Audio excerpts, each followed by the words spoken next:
And a good Friday night, everybody. Chris McDonald with you on this Friday night, the first day, absolutely first day of November 2024. We've got a great hour ahead tonight, hour and 10 minutes or so. Both these interviews, we got two interviews back to back, and we want you to stick around for this tonight. And we're going to take a poll at the end, and I may just go ahead and put it up now, about our kids. January Smith Littlejohn will start us off. After she's done, we'll come back, say a few comments to you, and then we're going to play Alice Linahan's video. Both these videos are about 35 minutes long. They're not long, so you're not going to be here 2 hours tonight. About an hour, hour and 15 minutes.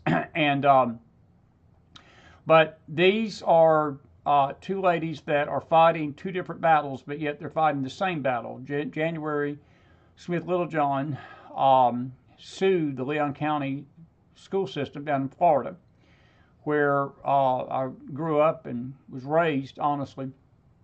I didn't go to school there. I went to school in South Georgia near Cairo. But about 3 or 4 years ago, or 5 years ago, one of the school counselors at her daughter's school had convinced January's daughter that she needed to transition to a male. And January got wind of it, and the girl was so confused, didn't know what to do, got a lawyer,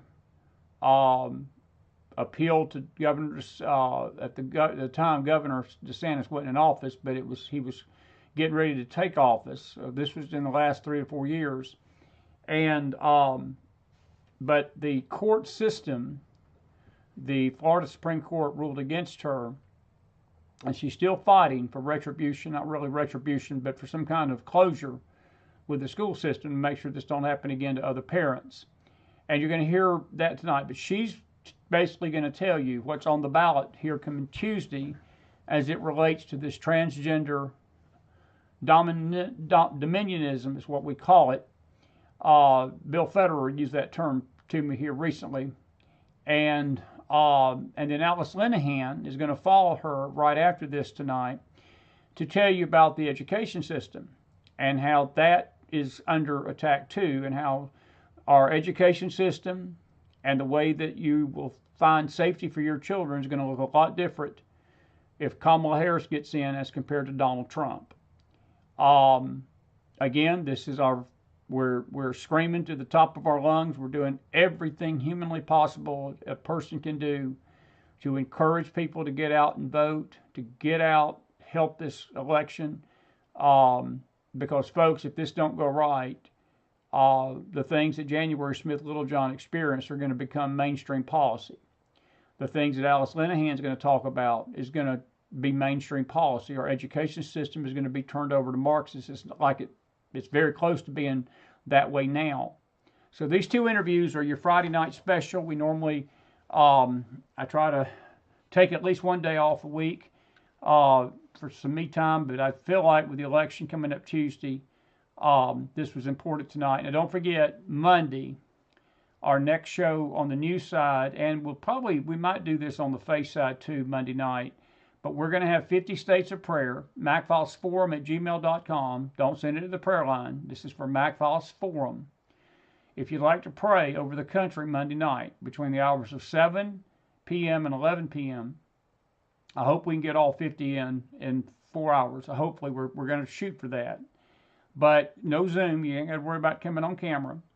We're just going to call you or have you call us at a certain time. And we're going to have one person from either a state or have a person pray for each state of the union. And I believe we're going to see results Tuesday night because of the prayers of God's people. There's a lot of things that are up in the air about this election still.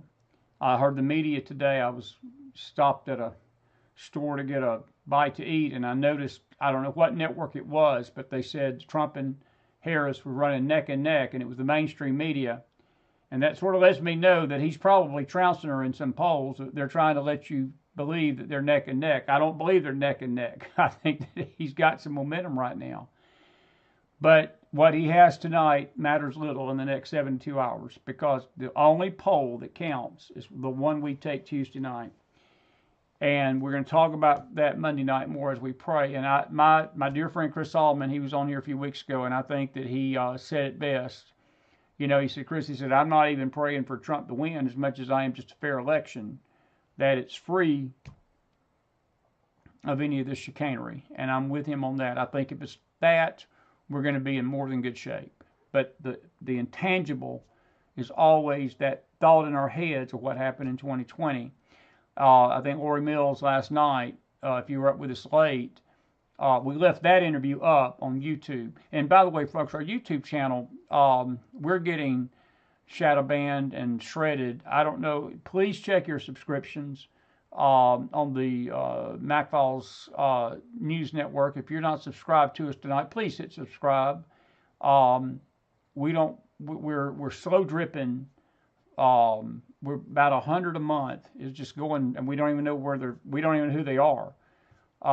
And some of it could be accounts that are being purged on YouTube and they're taken off, and some of them could be anything, but they are unsubscribing you to this network. And I normally don't cry conspiracy stuff, and you know that, but YouTube's doing something because people don't get notifications. And please subscribe and hit like and share tonight. I'm going to hush. I'm going to let you listen to January Smith Littlejohn. You're going to enjoy this interview. Now, folks, as we do when we have guests, please, no paragraphs. It's a distraction to put paragraphs. If you're having to put more than one sentence, you're putting too much. You can affirm. Please, no links. listen to what they've got to say, because by the time you type out something and you've typed out something, people have seen your comment and not listened to what they're saying, and they miss the point.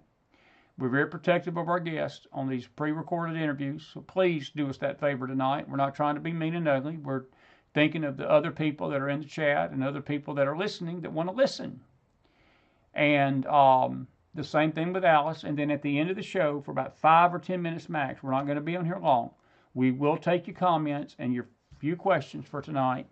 And that'll be it for tonight. And then we'll see how that goes this weekend. We will be with you Sunday. I'm not sure if we're going to do Sunday night or Sunday morning. I'm sort of debating what I'm going to do just yet. I do have a message that the Lord's given me, at least one message. And but we've got an interesting. Eric Kieran texted me. I was thanking him for a great show last night, and he said, "Buddy," he said, "hold on to your seats for the next 2 weeks." And I think that's an accurate statement, and I'll echo those sentiments to you. I would be getting ready to hang on to your seats and everything in between for the next 2 weeks, because it's going to get wild in these parts. It's going to get wild in these parts. That's all I got to say. And but anyway, all right. Listen, I want you to enjoy this interview with January Smith Littlejohn. She's up first. We'll take a break, and then we'll get Alice Linahan. About half hour, 35, 40 minutes max. You'll enjoy these, but listen intently, because what she's going to tell you is coming if this election goes wrong Tuesday. These kids, our kids, your kids, my grandkids, all the children of this nation are on that ballot Tuesday. And I hope you enjoy this interview. Here is January Smith Littlejohn. Be blessed.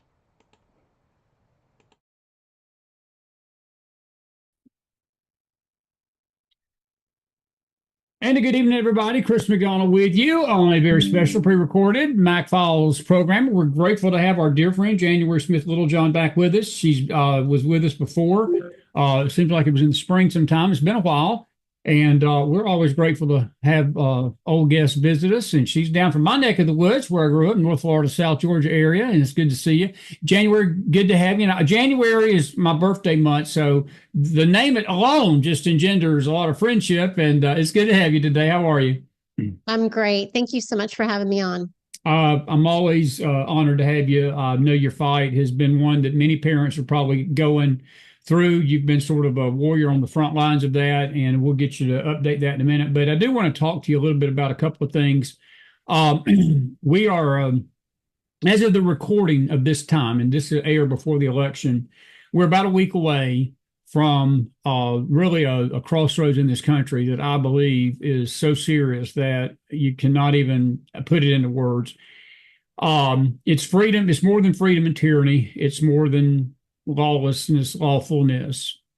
I believe it's also the children are on the ballot. I'll just leave it at this. I think that you're going to have two groups, two basically diametrically opposed ideologies that are going to take over the White House come 2025, depending on what we vote and how we vote Tuesday night. You're going to have one, I believe President Trump, in my humble opinion, he will fight against all of these things, some of the things you have fought against, if not all of them. But I think that he will do everything he can, like he did before, to protect the children at all cost. Because he's basically said that he's going to see to it that these transgender events in front of children are not going to, he's going to see to it that lawfully they're not going to be able to do it. The other side has not indicated that. If anything, they've gone full strength ahead, pushing that they're going to push just the opposite. They will push that this becomes the norm.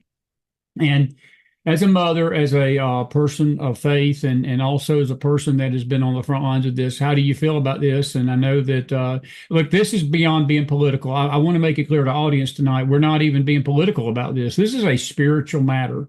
Our kids are the greatest treasure that God has ever entrusted parents with. And they are Jesus himself said it. He said, if you look at a child, you're literally looking at the kingdom of God. You're looking at the kingdom of heaven when you see the little one. And I just cannot put into words. My heart breaks at what the enemy has done to try to destroy our kids. And I've done a lot of talking there. I'm going to give it to you. Tell us how you feel about all this, because I know that this is it's weighing on me, and I know I feel like it's on the ballot Tuesday night. This is one of the choices we've got Tuesday night. Yeah, I mean, you said it well when you said this isn't political. And so for a lot of families like mine who had the experience of having their child fall prey to the transgender ideology, this is a one issue election. And there's only one candidate that is pushing these irreversible interventions onto children that they can't possibly understand or consent to, and that's Kamala Harris. That's and right. There's a reason why she has been completely avoiding any question when it comes to gender ideology or these types of interventions, because she knows that this is unpopular, that the vast majority of Americans agree that these experimental interventions should not be done on children. And so I think that we are starting to see J.D. Vance and President Trump take on these issues more in the last couple of weeks, more than ever. I have been kind of screaming from the sidelines that this issue should have been front and center the entire time. Amen. Because again, for people like me, this is a one issue voting. And so one thing that I think President Trump needs to clarify is he has said that he will end these interventions without parental consent, but then he has also said he will end these interventions, period. And that's a really important differentiation, because parents should not have the ability to consent to the sterilization of their own children. What we are seeing when you give children puberty blockers, cross-sex hormones, and even surgical interventions like a double mastectomy or surgically castrating boys, these are irreversible interventions being done. There is no going back. You don't get the time back either that is spent hyper-focused on these children trying to become something that they can never become. And so parents like me know that if you don't socially or medically transition these vulnerable children, many of whom have co-occurring mental health issues, to 40% are on the autism spectrum, these kids will resolve their distress shortly after puberty. And that's what we need to be doing. So I hope that in the weeks coming, that President Trump will be very clear about his position, because he's also stated that he will ban these surgical and hormonal interventions in every state, which is exactly what needs to happen. I think it's a well said point, and I think there is a big difference in whether he is just going to step in certain things or fully take the hands out of the parent. I do not believe a parent should be doing that to a child. To me, that's child abuse. I mean, to me, if you want to define child abuse, I mean, there's a lot of things that people say is child abuse. That's child abuse. I mean, because you're altering the course of a child's life forever. As you said, these are not things that can be reversed. And right. And once that is done, I mean, they are on that course. And you know, I think you brought up an excellent point. And this is what makes all of this so horrible and ugly. We're talking about an age group of kids that they don't really know better. They are so influenced by what they're told by their parents, their peers, their teachers, their church leader. We're going to talk about the church here in a minute. That they are influenced by what we tell them. And if they're being told this is normal, they're being told this is okay, this okay for you to feel this way. It's okay if you're a guy, that if you feeling like you're a female, that we can fix this for you, or a female into a man or whatever. Look, that's coming from adults. And that is what makes this so demonic, January. This is what makes this so evil to me, because it's like people that have power to lead a child right are literally leading them into a decision that is going to destroy them spiritually, physically, emotionally, mentally, in some cases. And yes, it's going to lead some to suicide, because I know that one of the things we talked about, I think in our last interview, these things, as these kids get older, some of them become remorseful. They realize what they've done. They realize this is what's happened. And it leads them to such depression and depths of depression that it ultimately leads to them ultimately taking their life. Now, I know that may not be the norm in this, but I do believe it's some. And I think it's a growing number of these suicides. I would be interesting to know if there's a study out there, and you can probably talk to this, how many transgenders are committing suicide. Because I've read certain reports throughout, even since I've seen you last, a few reports that number is skyrocketing in America. Yeah, I mean the suicide issue, it's a really important conversation, and unfortunately this issue has really been weaponized against parents insofar as doctors and even people within my profession in the counseling field are using it to emotionally blackmail parents into affirming these false identities by claiming the child will commit suicide. This is not how we deal with suicidal ideation. We don't affirm anything that a client says. What if the client has anorexia? What if the client has schizophrenia and is hearing voices? Are we going to affirm that that person's delusions are correct? And so it's really important that parents be given accurate information. And the bottom line is one of the best studies that we have out of Sweden, which is a very liberal country when it comes to this issue. That study showed that post-transition, and this was for adults, post-transition, the suicide rate, not suicidal thoughts or ideation, but the completed rate was 20 times that of the normal population. Now, I am not arguing that this population does not have a higher rate of attempts, but you cannot say that that's because of lack of acceptance or anything that the activists claim when the vast majority of these individuals have severe co-occurring psychiatric issues. And let me be very clear, having any kind of distress over your sex is also a psychiatric issue. And as I shared last time, you have schools across our country that are hiding this critical information from loving parents, where it's our job to raise our children. We are ultimately responsible for their physical and mental well-being. And so for schools to hide this psychiatric issue from parents is unforgivable. But when it comes to the suicide, it's really, really important that people understand this is not a cure. And it doesn't take an MD to know, I didn't need to go to medical school to know that cutting the breast off of girls as young as 12 years old in our country is not suicide prevention. And so we need to get past the name calling. We need to look at what the evidence is showing. And we need to recognize that the US is now an outlier in how we are treating this mental health issue. But one thing that Kamala said very clearly when she was faced with the question was, I will follow the law. The difference is President Trump has said, I want to change the law. I want to change the law to protect children. And what Kamala neglected to state when she said she would follow the law is she actually had a hand in changing the law in California to put men in women's prisons, to make it where taxpayer money was funding these sex change operations on sometimes men that were accused of raping women. So we need to be very clear that the Biden-Harris administration has been pushing gender ideology into our schools.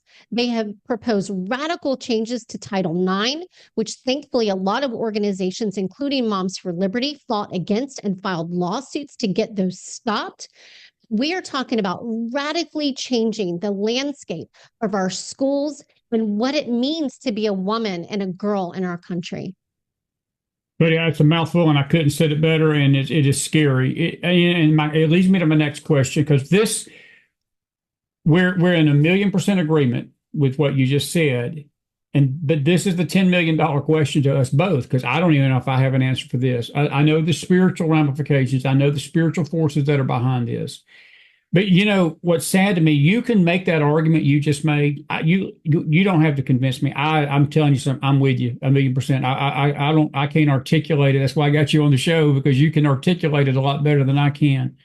And but what scares me is that when you say that out there to this public, it don't move the barometer one bit with her supporters. It don't move the most people. January will listen to you say that, and they will turn that on you. You will become the bigot. You will become the one that is trying to hurt kids. You're the one that's not giving these kids freedom. You're the one that's trying to we're protecting. Their side is claiming they're protecting the kids' rights to do these things. They're protecting this and they're protecting that. And, that is the other part of this that is my question to you, is that how did we get here to where evil has become good, good has become evil? Because there is such a dichotomy of what's good and evil in this. It don't take, I got a 6-year-old grandson that I guarantee you, if January Smith was to sit down with him and explain that, and just even the language you use right now, my 6-year-old would understand that, Dad, Grandpa, this don't need to be done. I don't need to do this. Mhm. But you got PhDs and you got politicians and you got governors of states, you've got presidential candidates, you've got vice presidential candidates, you've got the current inhabitant of the White House that don't understand the evil behind this. Why do you? I know you may not be able to answer why, but have you seen the same thing, that it's just like there's a daze on people's minds that they cannot clarify good and evil in this issue? And we better start. Yeah, I mean, the Bible's clear on these times that we're in, right? What's seen Yes. as good will become evil, and what's evil will be seen as good. And so what I think that needs to be noted, there's a couple of things that have gotten us to where we are. And if you want to learn more about it, I would encourage you to read When Harry Became Sally by Ryan Anderson. He wrote this courageous book back in 2018. He was trying to sound the alarm because he saw this coming. And it all stemmed from Obama's Dear Colleague letter. And then it just kind of went from there. The other book that I would highly recommend if you want to understand how this got into our schools is Queering of the American Child by Logan Lansing and James Lindsay. And so it's a small minority of people that believe this is good for children. But these voices are loud, and this is what is being covered by the mainstream media. Because when you look at the polling, the vast majority of Americans believe we should not be doing this on children. Let me be very clear about this. So we're talking upwards of 70%. And I think that number would be even higher if they truly understood what these interventions are. So you still have people that tell me, well, they're not doing surgeries on children. That's demonstrably false. It's false. It is. We know that. We have stoptheharmdatabase.com now that shows you through hospital and insurance claims exactly how many of these procedures have been done. And I have the numbers here. So 5,747 child sex surgery patients in the US. And this is just looking at hospital insurance claims. It does not include Kaiser Permanente, one of the largest in California, which has been doing this for quite some time. And it doesn't include patients who paid out of pocket. We have 62,682 prescriptions written for cross-sex hormones and puberty blockers. 8,579 children on these hormone and puberty blockers. So we're talking almost 9,000 patients that we're aware of just between 2019 and 2023 that are going to be potentially sterilized. They've taken their future sexual functioning of these children, and they've turned these children into lifelong medical patients. Without a doubt. A paper by Dr. Jay Green from the Heritage Foundation just looked at this, because one of the things they like to say is this is so rare. Well, he says that it's as rare, and I'm putting that in quotes, as childhood drowning. Think about that. How much awareness do we try to raise because of how frequent children drown? This is not rare. No. And if there was just one child who had their healthy body parts cut off in the name of a feeling, an internal sense of gender, which is all this is based on. This is all based on the child's self-ID. Even just one child would be too many. I've got a question for you, but before I get to this next question, I do want to ask you about the parents and all this. You're right in the middle of this fight. How does it make you feel to see some of these parents not fight for their kids? Look, I'm not nobody's judge. I'm not trying to judge parenting here. Chris has got 3 kids, 4 grand youngins, and trust me, I have I'm not going to sit here and try to measure myself as Ward Cleaver of the Year, but I want to tell you this: I raised my kids godly. I did not expose them to anything that was ungodly through their lifetime, and I sure didn't put it in their head that this was normal. But when it comes down to these parents, has it what is your view of the parents? Because to me, they're the gatekeepers of the kids. They are the protectors of these children, January. And it seems like they couldn't. I'm not phrasing this best. Maybe let me rephrase it like this: the school systems, the government systems, the people that are wanting to do this, the left, the woke, whatever groups are out there that are seeking this kind of stuff on our kids, could not get to those children if the parents were in being the parents they need to be and protect their kids from this stuff. Maybe I work a little better. Am I right on that? So I have a lot of thoughts on this. And, first and foremost, we have a parenting crisis in this country. We have lost our role in our own families. We have got to retake back our parental authority and our rightful place in our families as the head of household. And that is part of how we got here, is we completely relinquished our parental authority to teachers, to school counselors, to pediatricians, because we were told that they were the experts. No, that is wrong. You are the expert of your child. And when it comes to this issue, especially of gender ideology and transgender identities, I think a lot of parents want to put their head in the sand and think that it's not going to happen to their family. Right. But what I try to warn parents against is, number one, if it can happen to my family, it can happen to anyone. I was volunteer of the year in the middle school where my daughter was socially transitioned without our knowledge or consent. But also, even if your child isn't vulnerable like mine was, they are being indoctrinated into the same false belief system as an ally. They are being falsely told that the only way to show kindness and compassion for these children struggling over their identity is to affirm the lie. And so I want to tell parents that if we had courageously stood up against this together, this would have never gotten to where it was. But on the same hand, Chris, the schools did a really good job of hiding it, but it's not hidden anymore. So you could have claimed that you weren't complicit back before 2020. But if you're still quiet on this, and you're too afraid to speak out because you may lose friends or your job or anything else, unfortunately, I had to get to a place, Chris, because I was losing my daughter. She was almost taken from us. And so I hope that parents don't have to go through what my husband and I went through to understand that silence is complicity.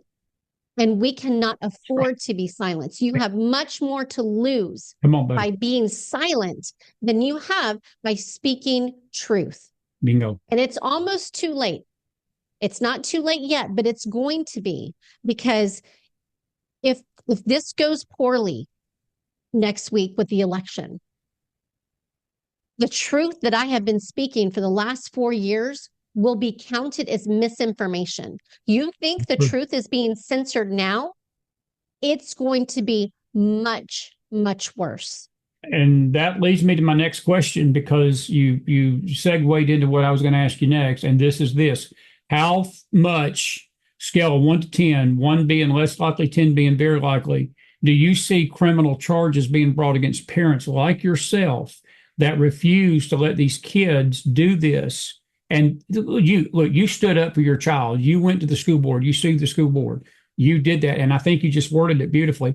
Y'all were just wanting things to be done right by your daughter, by the school system. Well, in the world of Kamala Harris and Tim Walz, they would think or consider you, again, that, as you said, pushing misinformation, pushing lies. And, they look at you as the enemy of the state. They look at you as the enemy of the kids, the enemy of this.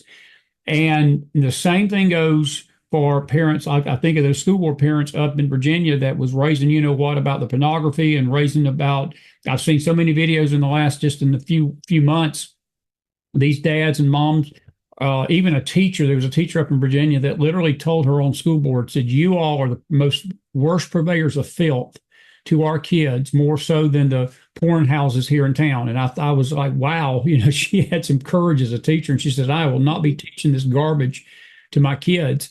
But I sense this is also on the ballot Tuesday night, because this goes back down to the freedom tyranny thing. I'm with you. I think this is what they're ultimately after. They are going to silence the parents. And My friend, every socialist country, Nazi Germany, Russia, China, they didn't start out this way. It all started with them taking authority away from the parents over the children and letting the state be the wards instead of the parents. That's where we're headed to in America. And Chris, we're already there. We're there. We're already there in places like California, Washington, Oregon. We are already there. CPS is already starting to take children away from parents that want to affirm their child in the sex that they were born, in the reality of their sex. Because you and I both know that no matter what physical changes that you make to someone's body through hormones or surgery, their sex can never change. And so we hear that from detransitioners, that they're being fast-tracked down these medical pathways, that no one explored any kind of sexual trauma that they may have experienced. No one explored co-occurring psychiatric issues. Take Prisha Mosley, for instance. She had anorexia and diagnosed a personality disorder. And she went to a surgeon to get liposuction. And they said, we can't give you liposuction because you have an eating disorder, but we'll cut your breast off because you claim to be a boy. That is where we are. And so parents that want to protect their children from these irreversible medical interventions like puberty blockers, cross-sex hormones, and surgeries are now being told that you are causing emotional distress in your child for not affirming the lie. We already see this happening. And so we are at a crisis point. We have homeless shelters in Oregon and Washington that are helping children run away from loving families for not affirming trans ideology. Mm. They are helping children emancipate from their families. And we are already there. I'll agree. And I don't see it getting any better. I think it gets worse. And I think what you're saying, because California, Oregon, Washington State, should Kamala Harris, and I heard somebody say this the other day, and it's right. She wants to turn America to California. That's what her ultimate goal, I think, is. Newsom, all of them, because they would love to bring that across the country. Because can you imagine that happening? You know, I'm in Tennessee. I'm from Georgia, grew up in Florida, North Florida area. We're conservative over here. We're fairly conservative. I know there's certain parts of the state that's not. But right. But January, that kind of thing here. And this is why I just want to just take my fingers on a chalkboard and it just, when I hear these Christians that tell me, well, we can't vote because we've got no choices, you know, Trump's the same as her, and I don't like him for this, and I don't like his tweeting, I don't like his personality, and he uses bad language sometimes as if she don't. He's got bad marriages like she ain't had a checkered past. They never bring her issues up. But that's not even the weeds I'm going here. And then you talk about this stuff where you've got this is crystal clear to me. There's no gray area in what you're telling me tonight. Nothing. This is like life or death, light, darkness, good, evil, your kids being taken from you, you having freedom over your children. This is Gestapoism or democracy. This is Gestapoism or freedom, socialism or capitalism. My friend, let me tell you something. If people on this one issue alone, just this one issue we're talking about tonight, can't see the dichotomy of the two camps, my friend, they got a lot bigger problems than President Trump's tweeting and his cussing. That's all I got to say. Listen, Trump is not a saint. And Glenn Beck said it best when he said, if you are looking for Trump to be the Messiah, he is no Messiah. No Messiah. He is not going to save us. But what I will say is one of these candidates is going to win. And I can understand a moral dilemma that Christians are facing if you don't see Trump as a godly person. But there is only one party that is trying to destroy the innocence of children. There is only one party that is trying to sexualize children. And we see it. It is on display for the world to see. So one of these candidates is going to win. Yeah. And I would just encourage people that are really struggling with this decision to please pray about it and please vote your conscience. Vote for a candidate that is going to work to safeguard children and not destroy their innocence and destroy their bodies.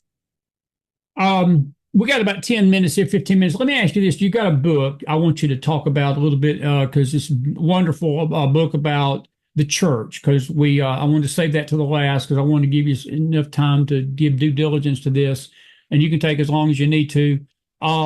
The church seems to be in a quandary with this too. It's not just affecting the schools because a lot of these woke churches, these liberal churches have now opened their doors to transgenders. I mean, I've seen videos of transgenders speaking to youth groups.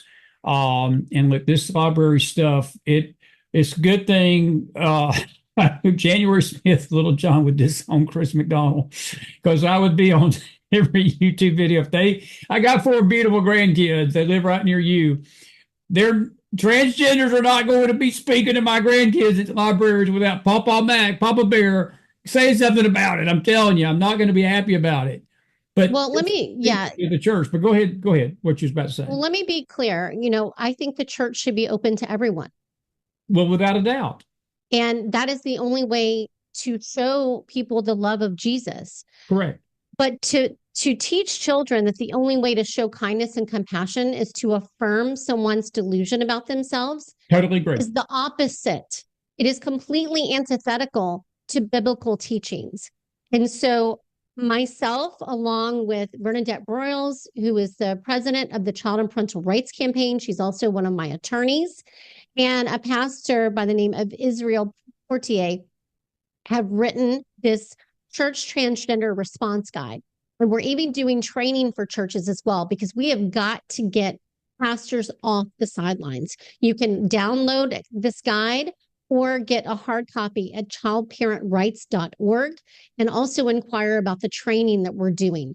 But we need pastors engaged on this issue, because if children are not learning the truth at church, where are they going to learn it? And they need to be inoculated against this ideology, because it's not if, it's when they are exposed.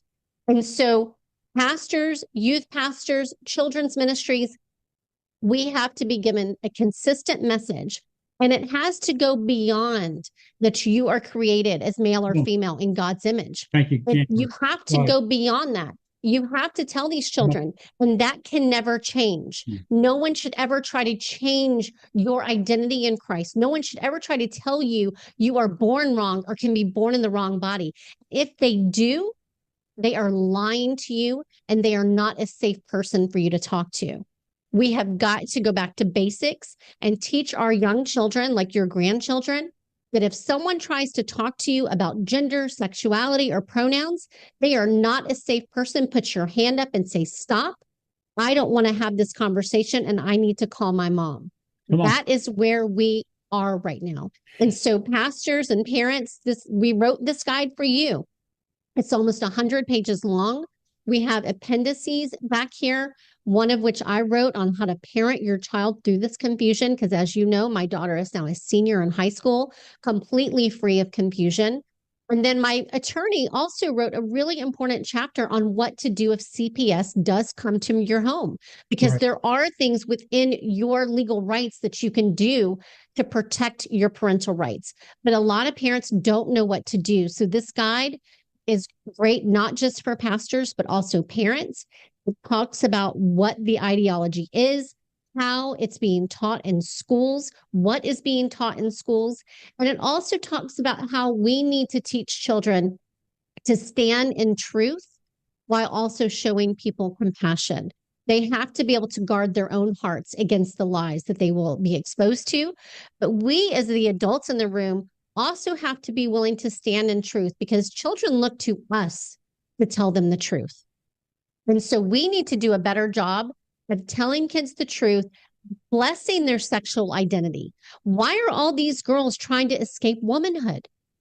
We need to do a better job at celebrating girlhood, celebrating what it means to be a woman. And we certainly need to do that by getting males out of female sports and out of our single sex spaces. It is sending a horrible message to our young girls. They don't matter.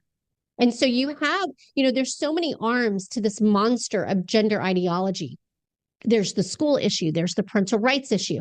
There's the men and women's prisons, men and women's spaces, men and women's sports. It's not just one issue. There are so many facets to this beast, and we have got to fight them all at the same time using everything we have. We have to file lawsuits, we have to change laws, and we've got to get the church engaged on this issue so that we can protect our children from the lies of this ideology. Couldn't have said it better. I couldn't have said it better.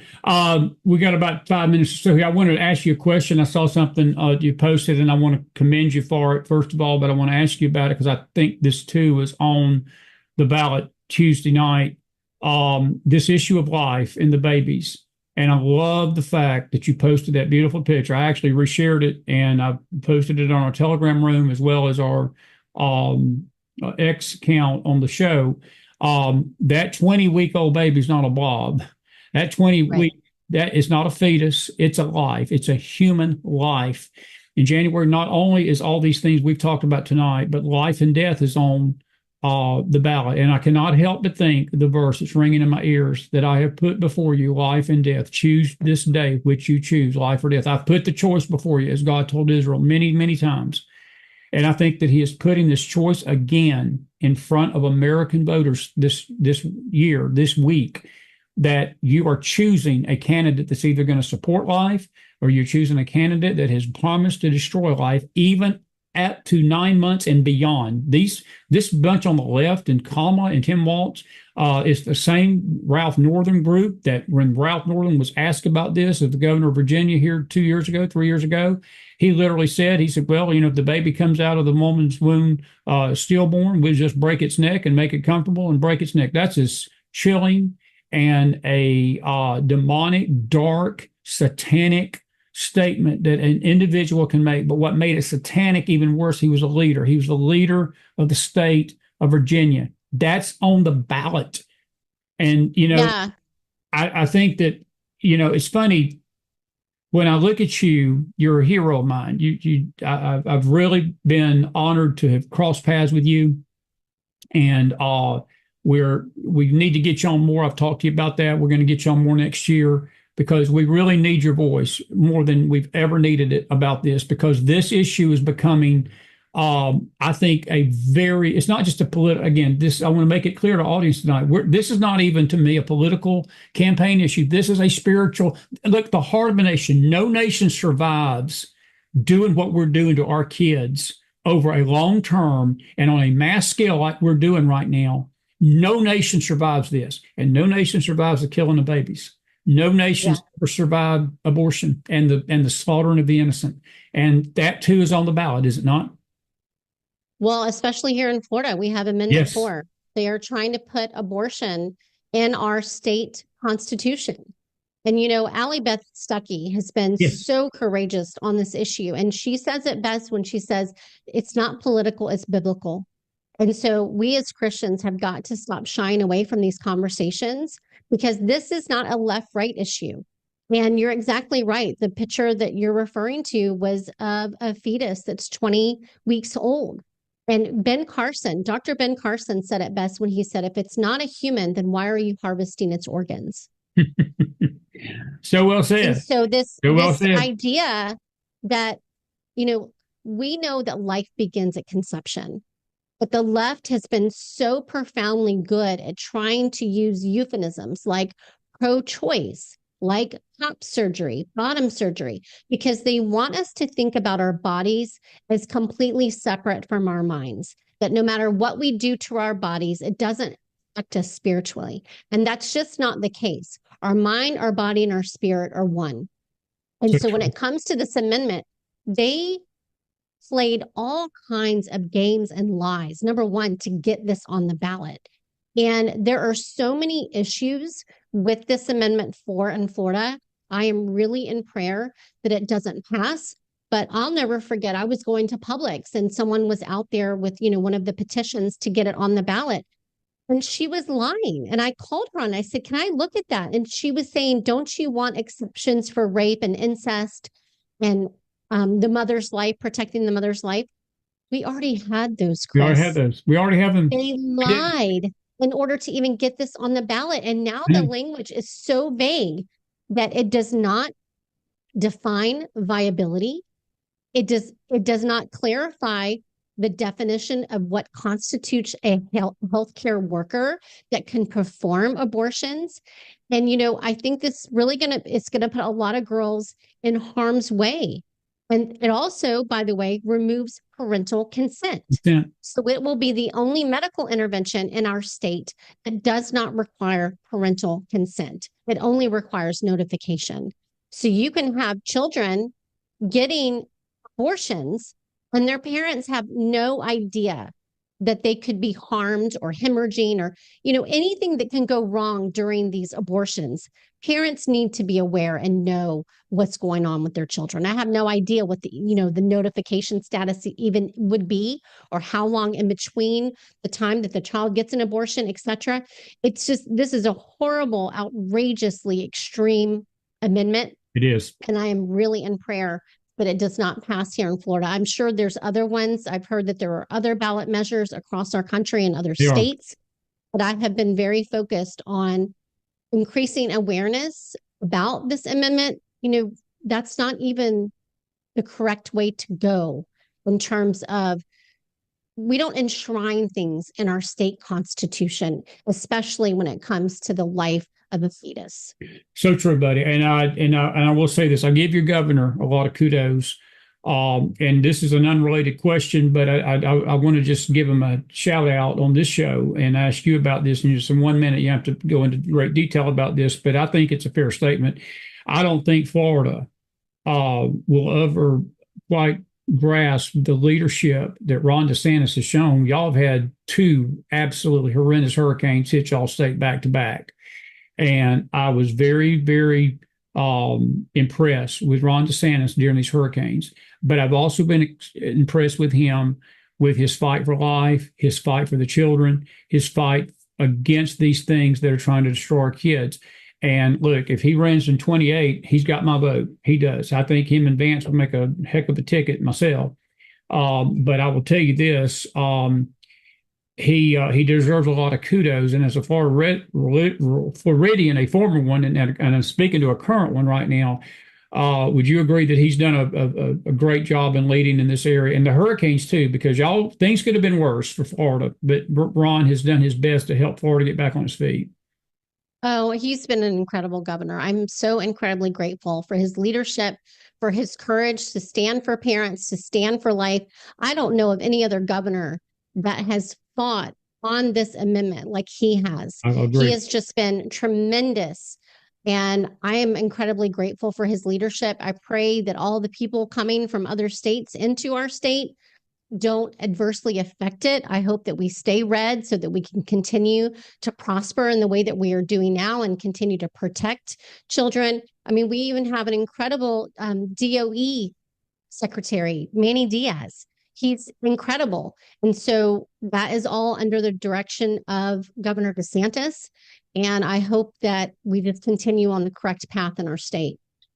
I am too, my friend. Listen, I could talk to you for 6 hours on this stuff. You are such a well-versed individual, very sweet lady, and I appreciate you so much. And please, I think I'm sure of this.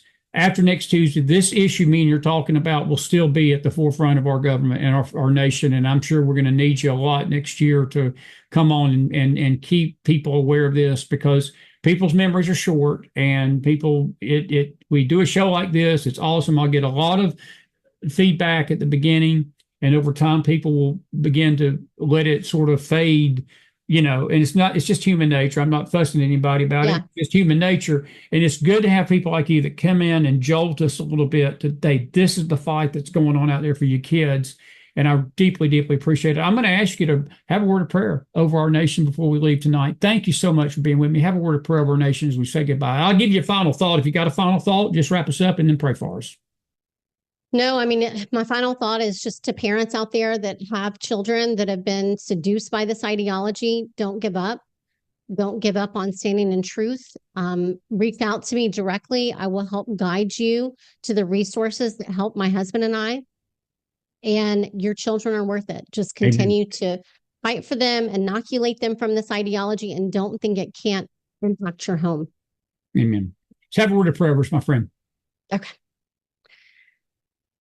Father God, we just come to you We thank you for this wonderful time together. I thank you for Chris McDonald and the awareness that he is bringing to these issues that are impacting our families, Lord. We come to you as your hands and feet and servants. Please use us to spread your truth, God, your word. And I thank you for the Bible, Lord. I thank you that you are constant, you are faithful, and that you never give up on us. You are the God that goes after the one and leaves the 99, Lord. So we just ask you to be with us and to protect our nation, protect our families, and help us protect and safeguard the innocence of your children, Lord. In Jesus' name we pray. Amen. Lord, I thank you for January and her family. I pray you bless her. I pray you protect her. Father, I know the enemy is going to really love to take shots at people that speak truth. And I just put a hedge of protection around her and her family. And I thank you for her today and her voice. In Jesus' name we pray. January, before we leave, tell everybody your website, where they can go, because I know several people already would probably want a copy of that book. And I'm going to go and how can we support you? Tell us how to get your material. So this guide is found at childparentrights.org, as well as the training under resources. And you can also reach out to me through my attorney. They have a contact us page, and they'll get me any message. If there are parents out there directly that need my help, please feel free to reach out. We'll set up a Zoom call. It's all pro bono. God has called me into this place to help families like mine navigate this issue with their children. So that's how you can reach me. Good. January Smith, Littlejohn, folks. We'll be right back. Thank you so much, and we'll have you back on soon. Folks, don't go anywhere. We'll be right back with a final word. Thank you, January. Appreciate you. Thank you.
And we want to thank January Smith Littlejohn for that great interview there. And I'm going to turn the show over to Alice Linahan now, and we'll be back in just a second to talk about this one. This one goes about 40 minutes, and then we'll be done for the night.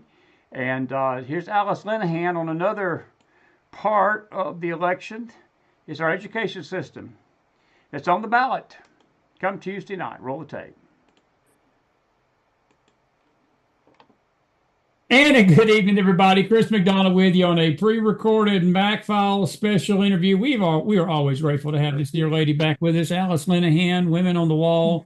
She has been our go-to lady for issues involving education in our country, and she has actually been with us from the start. We interviewed Alice first time in 2019, and our show will turn 7 years old this January. Alice, it's so good to see you. At the last interview, we got such great reviews from the people. They loved you. And they always have loved you, but we had a little gap. We were talking about it before the show, some of the reasons we both had that gap. But it's grateful to see you in good health, grateful to see you back with your smiling face. And we got something very serious to talk about, though. First of all, welcome to the show. Good to see you today. How you doing? Doing well. Thank you for having me. Good. I wanted to read something here, and you had posted something on your Facebook page, and I wanted to just bring it to people's attention to what's going on in our school system. And the with this election year, and this happens every election year, but it just seems like the last couple of cycles, this is getting more and more preeminent.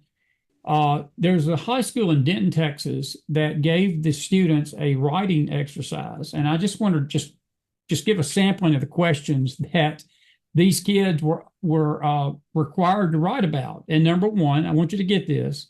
Number one, give one example of the hate crimes committed in the United States after the election of Donald Trump. Number two, how many hate crimes were committed in the week after Donald Trump's election? Number three, what did Donald Trump say to the racist groups who committed hate crimes? And then she goes on. She don't even stop there. She says, what minority groups suffered the highest increase in hate crimes after the election of Donald Trump? How many different types of abuse do you notice in the video? List as many as you can. Why do you think the amount of hate crimes increased after the election of Donald Trump? And then this bottom one, mega challenging, this is unbelievable. To what extent do you think that the children committing hate crimes are to blame for their actions?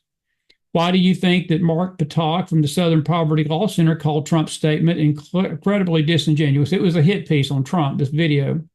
Mm-hmm. And to what extent do you agree with Mark Potak's opinion above explaining reasoning? Now, I know that she don't come out and point blank say Trump's a racist or Trump is pushing hate crimes, but I don't have to be. I mean, we Southerners, we just look at this as common sense. Even Chris could look at that easily, even at my age, and understand that I'm getting baited up here to basically trash Donald Trump on an essay. But that wasn't happening in a college class. And I'm got to say that if it wasn't a college class, I probably wouldn't even say nothing about it, because kids are paying for that. They're adults. They can think what they want to think. Their mom and dad's, if they want to pay to send these kids to these liberal schools, that's the mom and dad's business. This was to high schoolers. And I'm not so sure that this stuff is not going on with our middle schoolers and maybe even our elementary kids.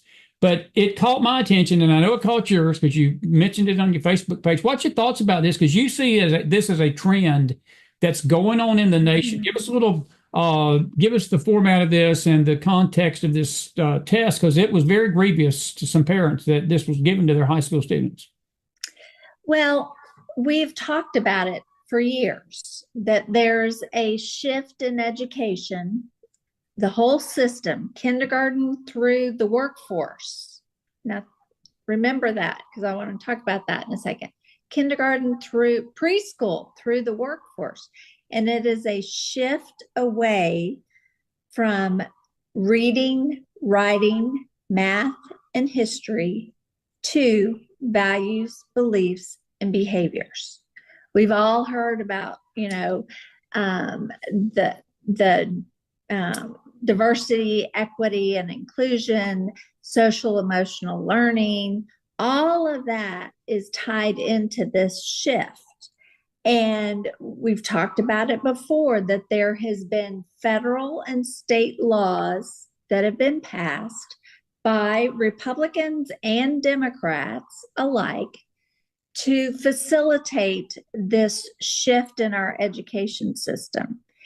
And our teachers are being trained on social emotional learning, on all of this, and how to implement it. And I do want to preface this with, there are a lot of really great veteran teachers out there that know how to teach academics, and they are just as disgusted with this type of lesson as anybody. And so I really believe that teachers are the scapegoat. Everyone says, oh, those crazy, loony, liberal teachers. Well, they're allowed to do this, and they are trained to do this through our schools of education and through the laws that are being mandated in all 50 states. In Texas, we passed Senate Bill 123 that mandates our public schools use social and emotional learning. So we need to understand it's much bigger than this crazy, loony, liberal teacher. Gotcha. It the Republicans and Democrats alike have facilitated the act. They've opened the door for anyone with an agenda to walk right through it. Gotcha. Let me ask Now, you. Go ahead. Go ahead. Keep going. One thing I want parents and grandparents to know about these lessons. They need to ask, where did this teacher get this lesson? Did she come up with those questions? Probably not. Probably not. And what happened under Obama is he gave federal grants back to the states to start implementing what's called OER, Open Education Resources. This concept of OER comes directly out of UNESCO, UN. We always keep coming back to this. UN. And everybody knows the Common Core standards. The Common Core standards are directly aligned to the UN's, UNESCO's global education standards. And OER, Open Education Resources, is basically opening up our education system to online digital learning. In Texas, we started implementing OER once we started getting those grants from Obama. And it's happening in all 50 states. So people need to understand, where did this, we know it's, Trump, but where did this lesson come from? And in Texas, under COVID, we fully implemented through legislation and $50 million to start implementing OER in Texas. They used a curriculum called Amplify. Amplify, when the parents started seeing this, they were appalled. It had pornography. It had these type of things, these type of lessons in it. We yelled and screamed and exposed Mike Morath, the Commissioner of Education, for exposing our Texas children to this. Now, this went into school districts all across the state, Amplify. They said it was a pilot program. My question is, did parents know that their children were going to school and being used as guinea pigs for a pilot program for an online digital learning program? Did they sign a consent form for their children to be used as guinea pigs? I guarantee you they did not. And we as Americans, because it's happening not just in Texas, we need to start holding these people accountable. I don't care what side of the aisle you're on. You need to hold people accountable for using our children in schools today as guinea pigs for online digital learning. It is immoral. It is unethical. We're holding all these Hollywood people accountable for pornography, thank God. But what about the fact that our children went to school and were exposed to an online curriculum that had pornography? Who do we hold accountable? What did we do in Texas? We passed another bill, HB 1605, and gave Mike Morath $2.44 billion to create a Texas curriculum based on OER. And they said, oh, but this is not UNESCO's OER. This is Texas OER. This is Texas, a state-owned curriculum. That's where we need to understand that our education system is being used and has been infiltrated just like all of our other industries with AI, with online digital learning. And I've said it before, an algorithm is an opinion written into code. Whoever's writing the algorithm controls the outcome. And in Texas, with this HB 1605, they said, oh, it's not online digital learning. It can be printed. It can be printed, and the teacher can use it in the classroom. Well, if it's printed and it's that lesson, I have a problem with it. Absolutely. No, absolutely. Absolutely. Let me ask you this, and I think you asked it a while ago, and it's troubling, Alice. All this stuff is troubling because this affects our kids. And I'm gonna go back to what you said about the teacher not making that test up.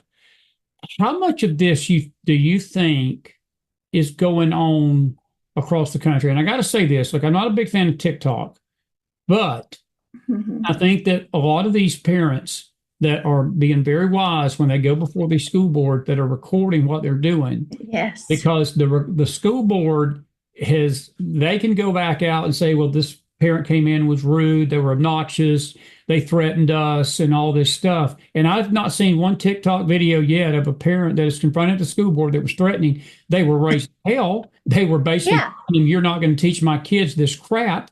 And if my kid was a high schooler and brought home that paper to me, I would have marched myself up to that school and I would have asked the school board, why, as a teacher, given a questionnaire about Donald Trump. And look, if they're going to do it, at least be fair. Why don't you have a questionnaire about Kamala Harris and Joe Biden's policies? Why we've got 10 million illegals overrunning the country, and how many people have been killed by these illegal immigrants? And why don't you go figure out find out what your parents paid for groceries in the year 2020 compared to what they're paying for groceries in 2024. Let's do an economics test. Let's do a gasoline test.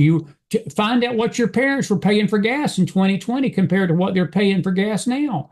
And then ask other questions. How many wars were going on during the Trump years in 2016 to 2020 compared to how many wars we're involved in right now? Right. But look, if they're going to do this, let's be fair about it. But see, they're not. They're not being. They're not.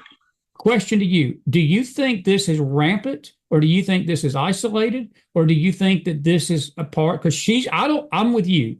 I don't think she made that test up. I think somebody gave her that to ask these students from the powers that be that's controlling this atrocity that we've called the Department of Education. Well, I don't think she made that test up. And that's what open education resource is.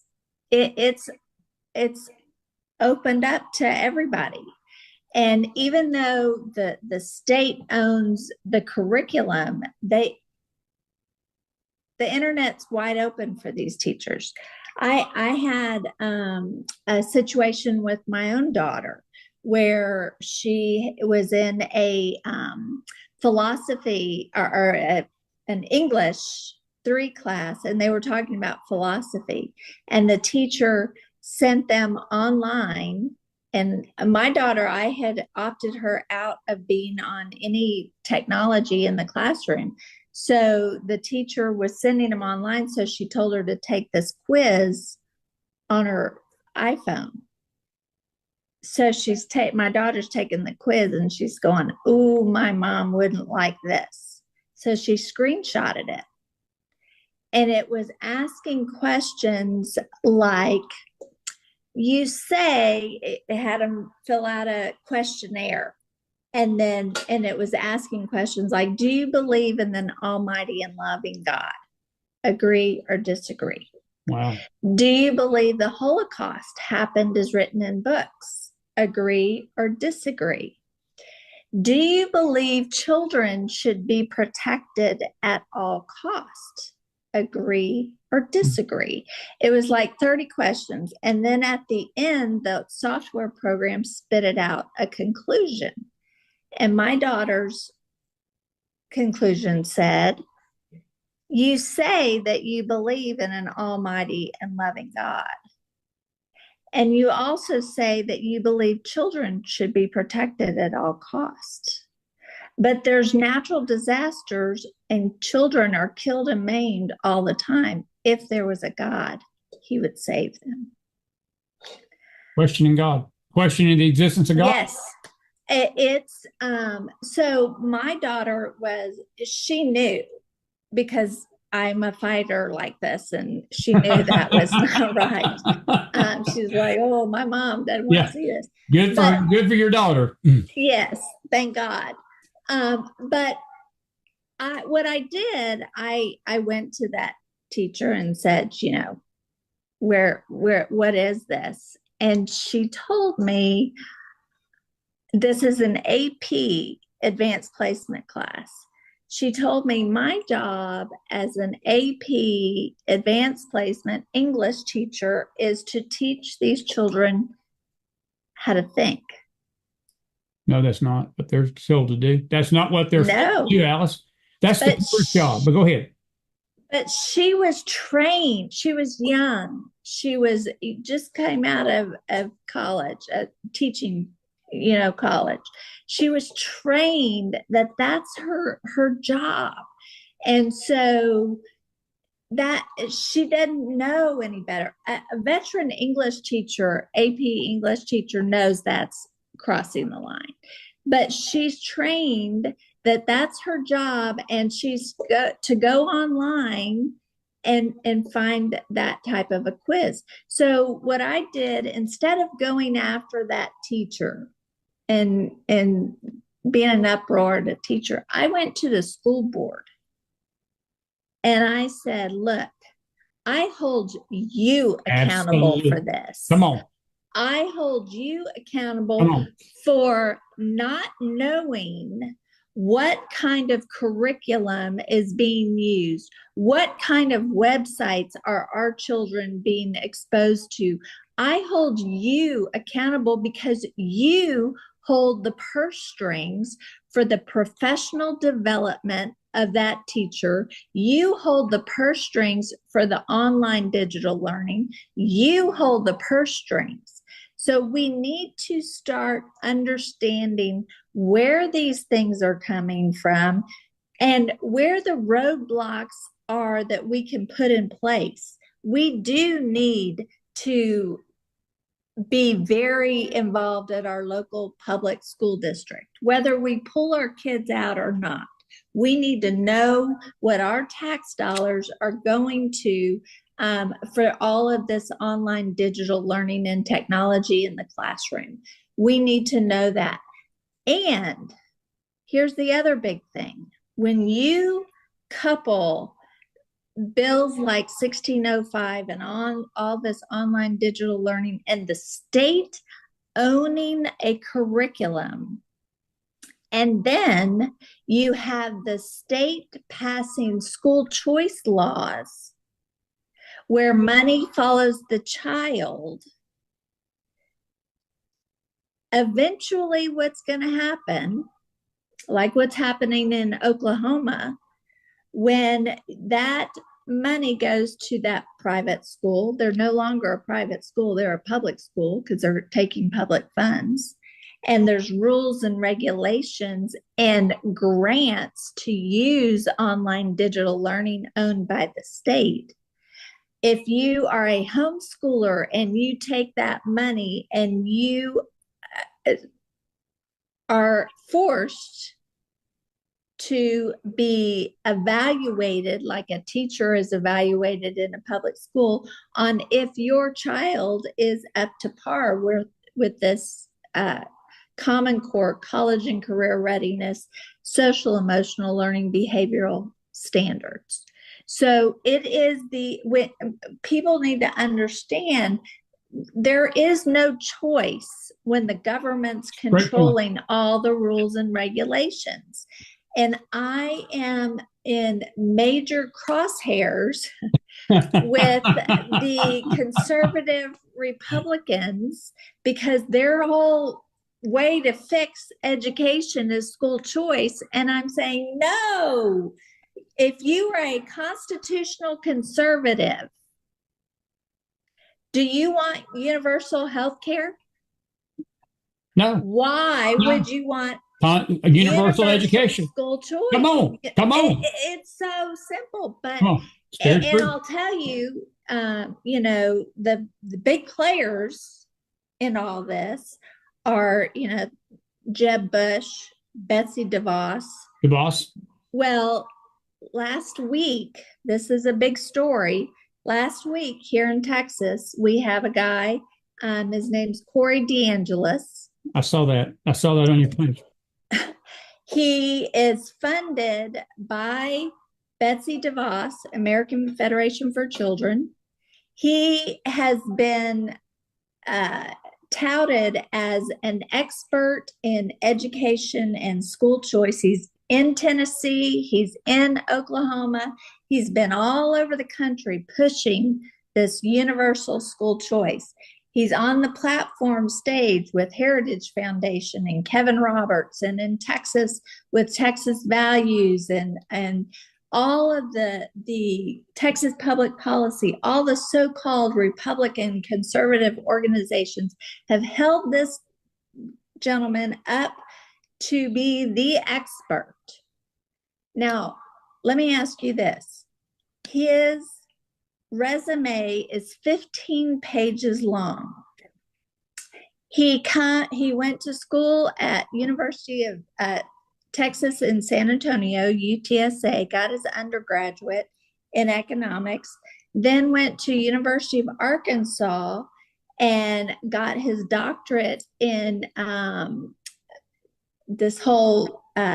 wrote all these research papers on school choice.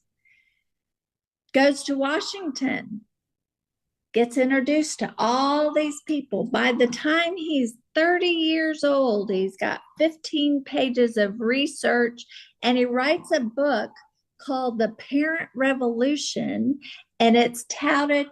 They got Trump to hold it up. They put this guy up on a pedestal. He did all that by the time he was 30.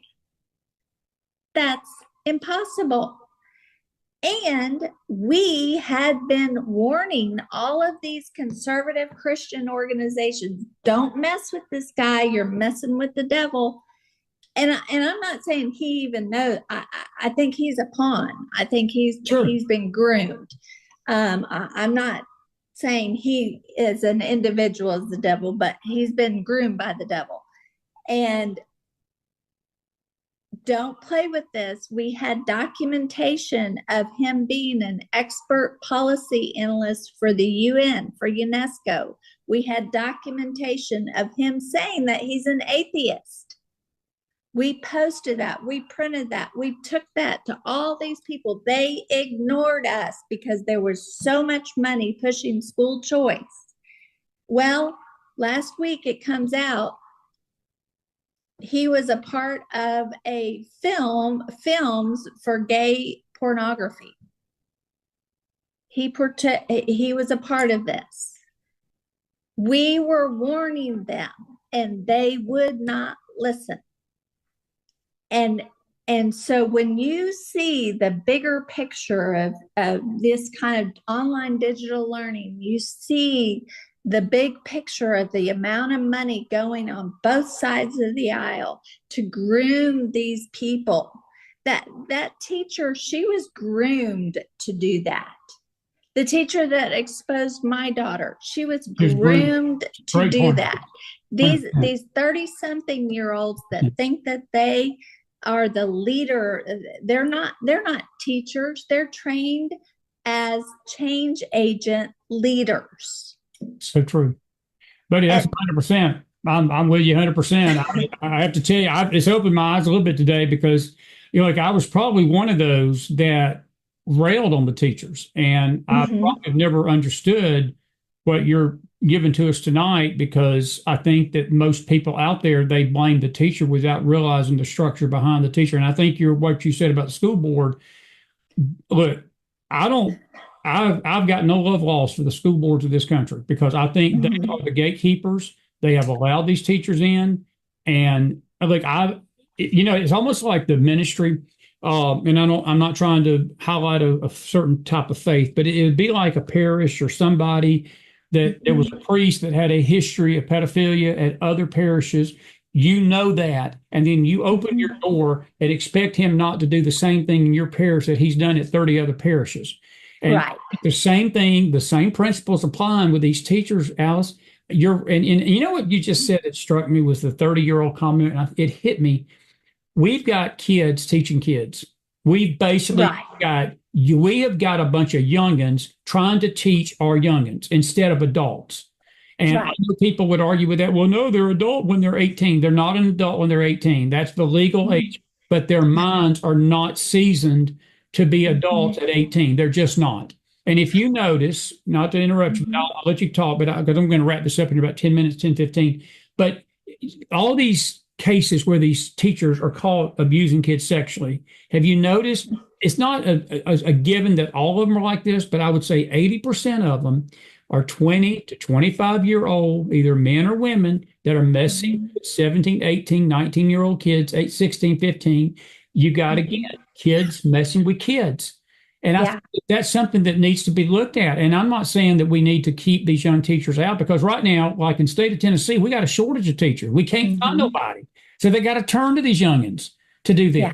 Am I accurate in that, real quick? And then I'll let you. Oh, you're 100%. And the goal of the larger goal is to collapse our system and to bring in online digital learning. That's exactly right. The model, the UN model, is where you have these 21st century learning centers where kids just come in to this center and they do all their online digital learning on the computer. They have their health care provided at the center. They have this 21st century learning center. Think of it as a wheel, and the hubcap is the center, and the spokes are all the services where they're completely taking over the family. That's the UN's goal. That's what, when you see we're going to train or we're going to teach the whole child, they mean the whole child. They mean every aspect of that child's life can be controlled by the state. And that's where we are heading. And unfortunately, there are people on the right side of the aisle who believe that, hey, online digital learning is here. We just have to compete. Well, you know what? As a Christian, I believe that in my faith, we are called to propose our faith. We are not called to impose our faith. And when you are at the state level imposing your faith, in any faith, and right, it's not Christian, any faith. It's a great point. It's a great point. Any faith, that is a direct assault on freedom and liberty and everything that we value in our Constitution and our Bill of Rights. Well said. Everything. And so when you have people on the right who generally I would agree with on our faith, I still think that they are just as dangerous to freedom and liberty, because we don't want a state imposed religion. Adults, we can't. And frankly, where I was when I was 30 in my faith journey is completely different than where I am at 54. We have to be allowed to take our faith journey, because taking that journey is the most beautiful gift that we have been given. And what we are allowing to happen is for our children to be stripped of their freedom and liberty. Couldn't have said it better. Couldn't have said it better. Quick fire questions, real quick. Here we got about 5 to 10 minutes. Kamala Harris gets elected, God forbid. But does this accelerate this with her do you think this accelerates this? And if Trump gets elected, how does he pause this? What's your take? And it's not a political question. It's an education question. Where does the education systems in this country stand if one gets elected over the other? Well, I think that Kamala Harris is the most dangerous individual I think that we have in America right now. Amen. And I do think she has a history and a lineage of people that want to take our country down from within. I think that she has been groomed for this position to take us down from within.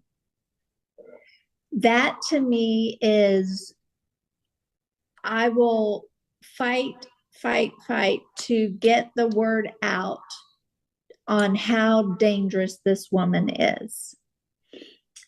I think that when you look at Donald Trump and you look at his lineage and you look at his father and how he became this great businessman and entrepreneur, it was from there was a need, there was an invention, there was, if you look at his history of his father and it was that entrepreneurial spirit. And in America, we have the right to do that.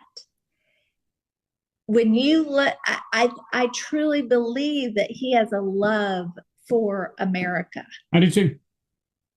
Those two distinctions to me say everything, because it's based on what the United States is about: freedom and liberty, and the freedom to succeed and do great things, and the freedom to fail and then pick yourself up by your bootstraps and get back on the horse and succeed in the type of system that Kamala Harris has been groomed to succeed in the Soviet model of state control. And so when we look at those two, and as Americans, what do we value? Do we value freedom and liberty and the love of our nation? Or do we value globalism? It's a great question. And my question to you would probably, the follow-up to this is, have we gone so far left in the nation that we have stopped being the watchman on the wall for our kids so much that I'm not saying that every parent's like this. Look, this audience we've got here is conservative. This audience I've got is very, very conservative. And we've got good, solid people. They love the Lord. They care for their families. They're doing everything they can. There's just some things we all can't control. There's just something we can't expect perfection, even in the right. We just can't. But we're at least trying to be a watchman for our grandkids now. Many of us are older, like me. We got grandyoungins now. It ain't just our kids; it's our grandkids, and we are called to be a watchman. And Alice, is your sense as we wrap this up? Have we just lost that ability? Have we lost that sense that is what we as parents and grandparents are supposed to do? Because we are the caretakers of those youngins until they get on their own to think straight.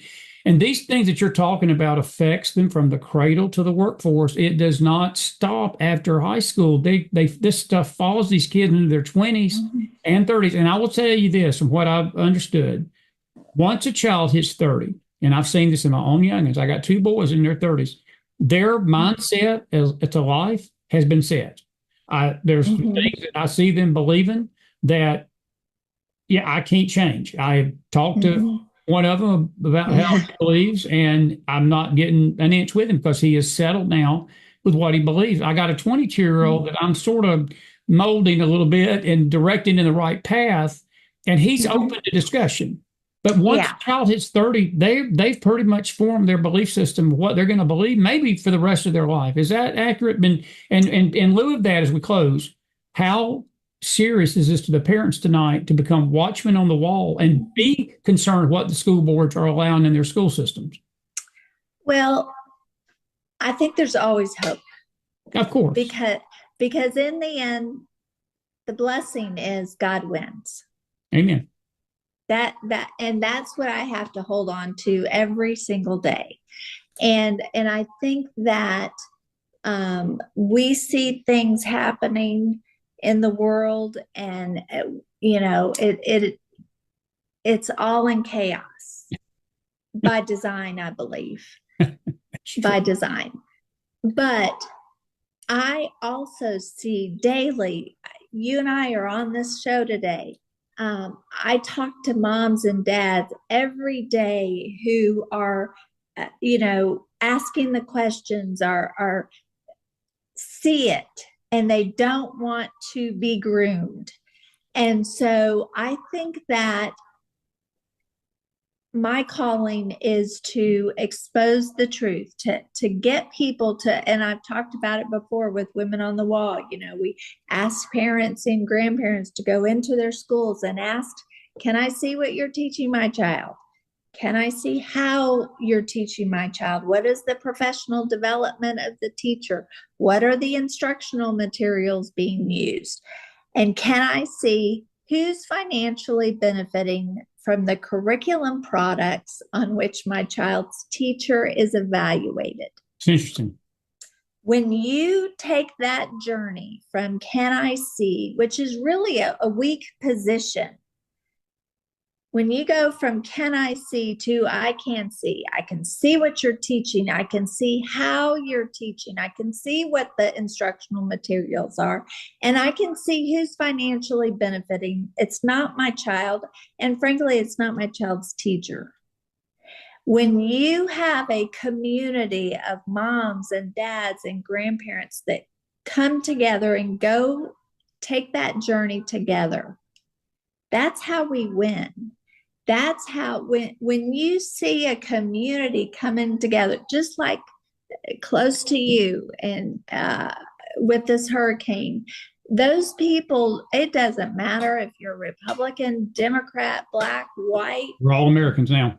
We're all Americans. And, we need to hold on to that. And so I believe we are being called to take parents and grandparents and Americans, frankly, on that journey from can I see to I can see. And when we can all see the truth of our individual liberty and freedom being stripped and our children's individual freedom being stripped, there's nothing more powerful than a community coming together and standing for their children. And that's what we see happening all over the country, I believe. We see the chaos, but I see the people coming together to help each other, the people coming together to stand with each other.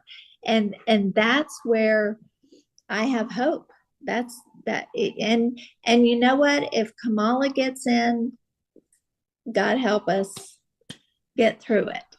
But even then, I think we're going through a time of pruning.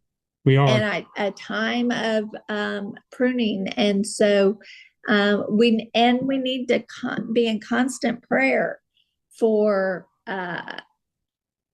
Donald Trump and J.D. Vance and all of those who have been willing to put themselves up there. I think that, and I just want to say, I was really nervous about watching that VP debate. Yeah. I came out of it just with hope.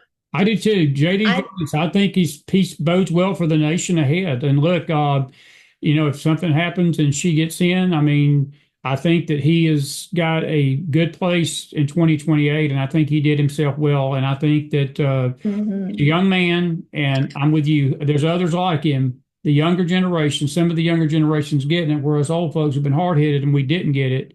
I got one quick, just got to be a 1-minute answer.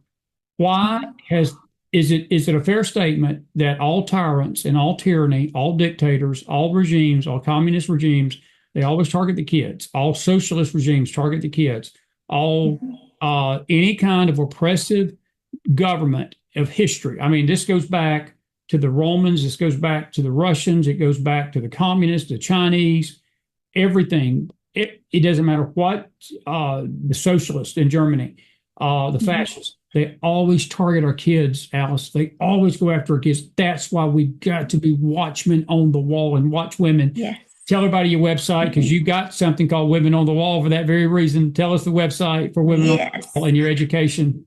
Women on the Wall, but I also want to encourage people to go to Voices Empower, VoicesEmpower, voicesempower.com. We're about to launch our new website. Okay. And if you want to reach me directly, you can go to alicelinahan.com. And I've got, can connect with me there. But Voices Empower, we are going to be launching, and I'm bringing all my old content over, but we are going to be launching in November. After this election, we're prepared. Whatever happens in Washington, we are prepared to fight at the local level, and we want to empower our voices and work together. Buddy, I appreciate you being with me today, and I want to tell you, you're always welcome here, and I'm sure we'll have you back on before the year's out. Our prayers with you. Thank you. Organizations and what you're doing. You are a hero to me, and dear friend, and I just want you to know we on the show, our audience loves you. And I know that this is the fight. I think if the Lord tarries any length of time, we're all in this battle for our kids, and we had better take arms up and come to this fight, because I'm telling you, I'm not saying physical arms, but I'm talking about spiritual arms, and fight for our youngins and protect them from these wolves in these school systems, because there's a bunch of them. That's all I got to say. Thank you so much, folks. We've been talking to Alice Linahan, Women on the Wall, Voices Empower. You've got a website. We'll be right back in just a second. Don't go away. We'll be right back. Alice Linahan, thank you so much. Thank you. And we want to thank Alice Linahan and January Smith Littlejohn tonight. That was two back-to-back. I know it's a long, about a 35, 40 minute, about an hour and a half of material there, and I'm not going to keep you much longer myself. It's already 10:19 in the East on this Friday night. We actually had a great audience in X. X was almost pushing the YouTubers to the, we almost had the same amount of X folks we did in YouTube tonight, but I want to thank all our listeners over there. As the old Periscope days, we used to have a vibrant audience, and then they took Periscope away, but now you can broadcast. But we're grateful. And I don't really think I can add too much to what Alice or January said, folks, other than saying this tonight. Your kids are on the ballot. My kids are on the ballot. My grandkids are on the ballot. Your nephews and your nieces are on the ballot Tuesday night. As I said last night, I've been a little wired up this week, and I had held these interviews probably, I think this was the right night to do it, because this is almost like our closing argument before we get down to the brass tacks of things on Monday. I'm still perplexed, shocked that Christians are not going to vote. I am perplexed and shocked that Christians are going to actually think about voting for Kamala Harris. And I say Christians in name only. I posted something today from Dietrich Bonhoeffer, and he is, I'm a historian, and it's not as a historian like Bill Federer, but Dietrich Bonhoeffer wrote something. He said, "Silence in the face of evil is itself evil. God will not hold us guiltless. Not to speak is to act. Not to act is to act." In other words, if you don't act, you are basically not, your inaction is action. Mark White said it beautifully Wednesday night. If you do nothing, Satan is going to do something. I think January Smith's comment about should Harris get in, her actions trying to protect her daughter from these transgender monsters and these transgender demons at these school systems and these counselors who need to be in jail, by the way. That was what they did to her daughter was illegal to me. I don't see how a court system can rule that the state and the school system had a right to do that. Those kids do not belong. They're not wards of the state, even though the government's trying to make them wards. Those kids do not belong to the school system. When you drop them off in the morning and you pick them back up in the afternoon, I don't know where in the hell the school board and these school systems have gotten this idea that those kids belong to them. They can teach them anything they want to teach them. That is not so. That is not so. But it's become like that. And that's why we had Alice on tonight to talk about this.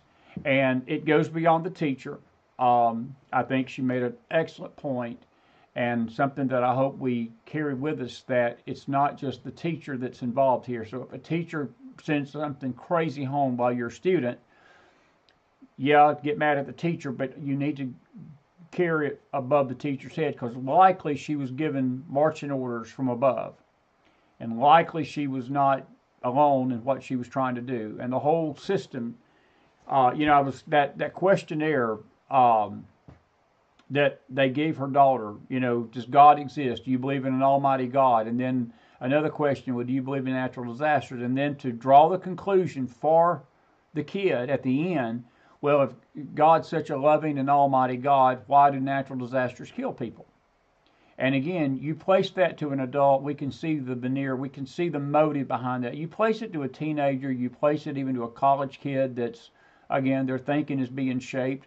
It's a little bit more difficult for them to discern that.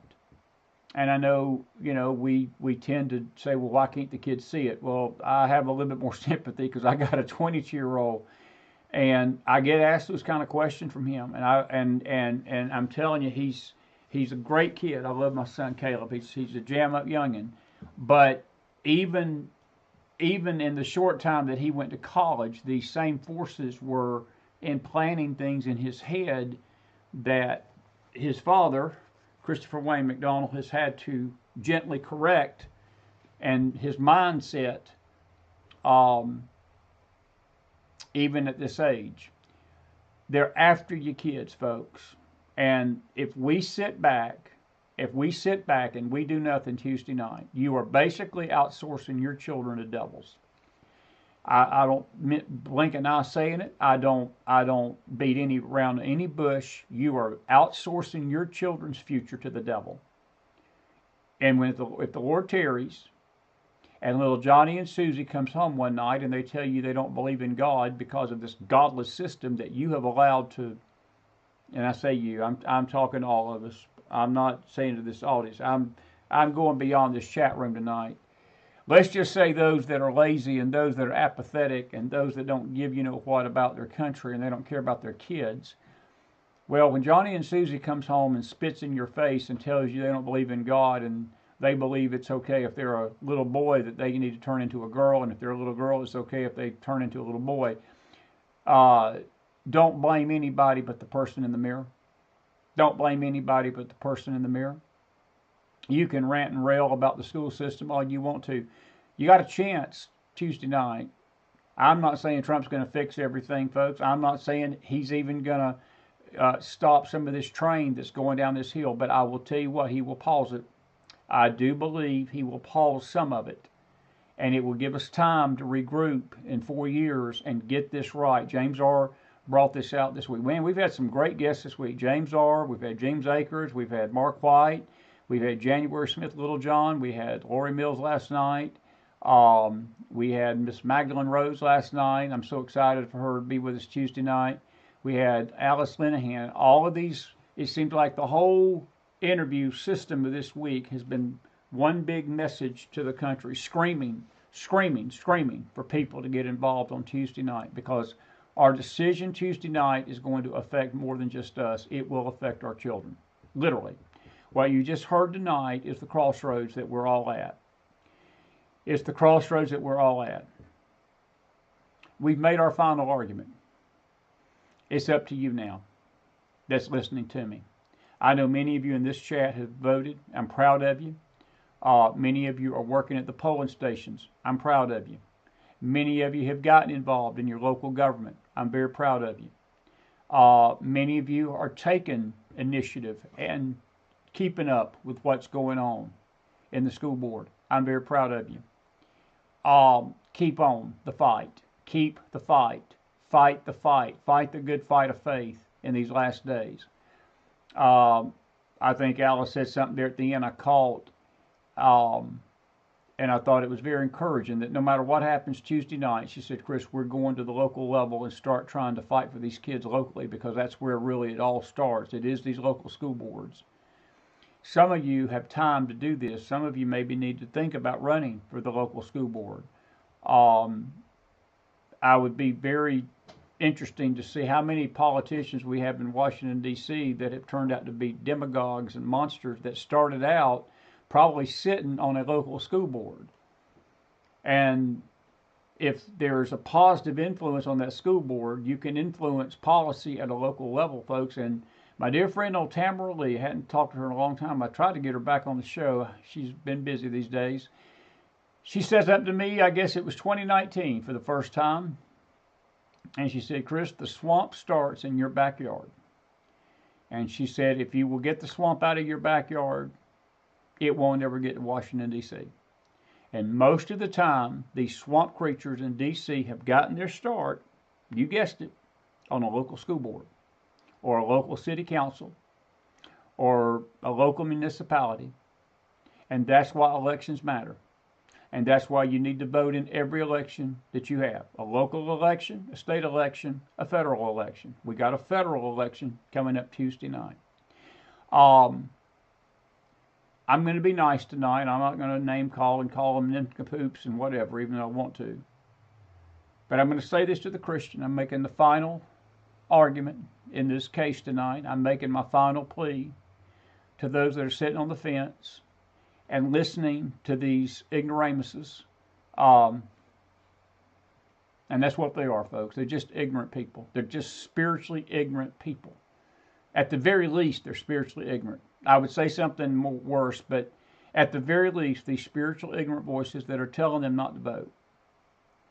Some of these people that are telling you that are not just ignorant, they are willfully ignorant. They're willfully giving themselves over to demon spirits, because that's what the devil wants. He wants us not to act for our nation, because he wants to see this nation destroyed, folks. I don't think there's a soul out there that would not agree with that tonight, that Satan wants to see America destroyed, and he's doing it not so much from without. He has done a masterful job doing it from within. And these two ladies that were on this show tonight, I'm proud of both of them. I've not met them in person yet, but I feel like they're my best friends. Both of them. January, Littlejohn, her family's precious. In fact, she ran into my brother. John was in a store in Florida where she was at, and he looked at her and walked up to her and said, I'm John McDonald. And he said, you was on my brother's program. And John recognized her. And John told me that the family was just precious, and I don't doubt it. She's got such a sweet spirit about her. Alice Linahan does too. But they're fighters. They're fighters. And that's what I'm most proud of them for. They're fighting for something that matters. And that's why we need to get behind them and encourage them. If you go to the website, send them a message, let them know you heard them on our show. I will appreciate that. They will too, to know that what they said made a difference in your life tonight. And I appreciate that. Did you get something out of this? Dennis Floyd, thank you, buddy. Another tremendous show. Two wonderful ladies, and may God bless them both. I couldn't say that. I couldn't say that any better, my friend. Absolutely fantastic stuff tonight. Great content. And I hope that you all got something out of this. I really do. Cedric Gibbons, good to see you in the house tonight. And good to see all of you in our YouTube audience tonight, X, and so forth. And so forth. All right, it is 9:30. That means it's 10:30 in the East. I'm going to let you go. I think these ladies have said enough. I could keep going. I've made my final argument. It's down to cases now. Now, unless Armageddon happens, we won't see you tomorrow. We're going to take tomorrow off because we got a packed weekend after this. Saturday is my day off. Sunday, Monday, and Tuesday, full shows. Monday will be mainly the prayer event. Now, in the event something happens and I feel like we need to come back on, we may do something. But as of right now, Monday night is dedicated to this prayer. And we're going to let you get involved in praying for the country, praying for these elections. And it's a very tough undertaking, so bear with us if everything don't just go to plan. But Tuesday night, probably around 8:30, that'll be when some of the first results will come in. We'll probably have several states already called one way or the other in the East by 8 o'clock. And we've got Magdalene Rose, Leslie Millway, Eric Kieran, Brad Johnson's coming on. James Akers will be with me throughout the night. We've got some other folks that may surprise, a little drop-in surprise, and chime in as to what's going on with the election results. And Alice Linahan said she might be able to do that for us. But Marie Miller said she will try to do her best to chime in a little bit and get on the panel. Rolando Rodriguez will be with me Tuesday night briefly. All-star panel.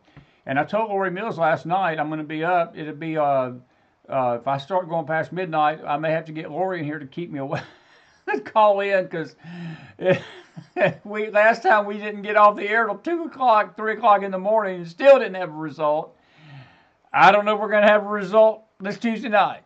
But what I hope happens, I hope that there's some states that he turns red that were not expected, and there's going to be enough electoral push with those states that it really ultimately won't matter what happens out west.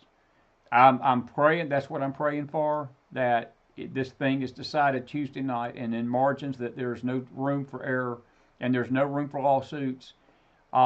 Maybe wishful thinking, but we're going to see. I would encourage you to pray for the process to be free and clear of fraud. That is how I'm praying.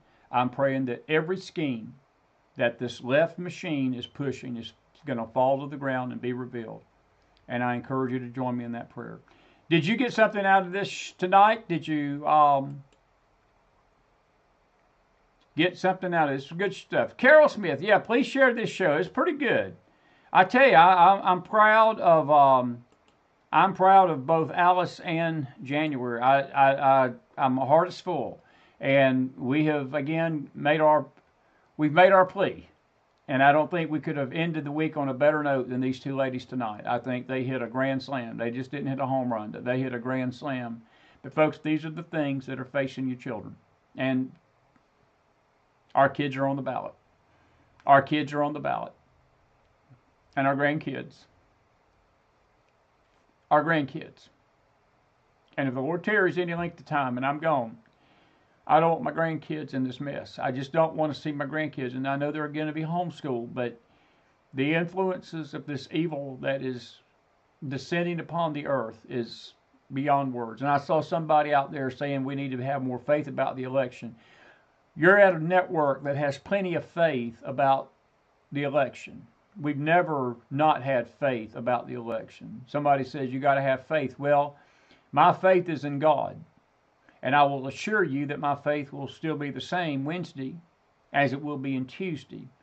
But when we bring people on to tell you what is facing the nation and facing the choices and the consequences if we don't vote right, that's not somebody that doesn't have faith. That's somebody being wise and warning you. And people of faith recognize that. And Chris amen himself for the first time on a Friday night. I'll amen myself. Thank you so much. Susan, thank you. Shared these two women's interviews with a Christian mom who have young children so far, and there's going to be a lot more. Please share it out. Thank you all. One more time, put some fire in that house. Listen, I hope you have a great Friday night, folks. Enjoy your time with your families tomorrow. Just take a day off. Take a deep breath. You're going to need it. Eric Karen sent me a message today. He said, hold on to your seat in not so much certain terms for the next 2 weeks. He said, I hope we have one after this is over. And I do too, buddy. I do too. I'm not sure about that right now. Oh, Lord have mercy. Hold on to your hats. Hold on to everything else because it's about to get real here in America. That's all I got to say. And I'm going to end it on that. Have a good night, everybody. Be blessed. Put some fire in that house one more time for me. Share this out. We're glad you enjoyed them. Great, great stuff tonight on the McFile Friday night as we make our final argument for you to go vote. Some of you have, most of you have.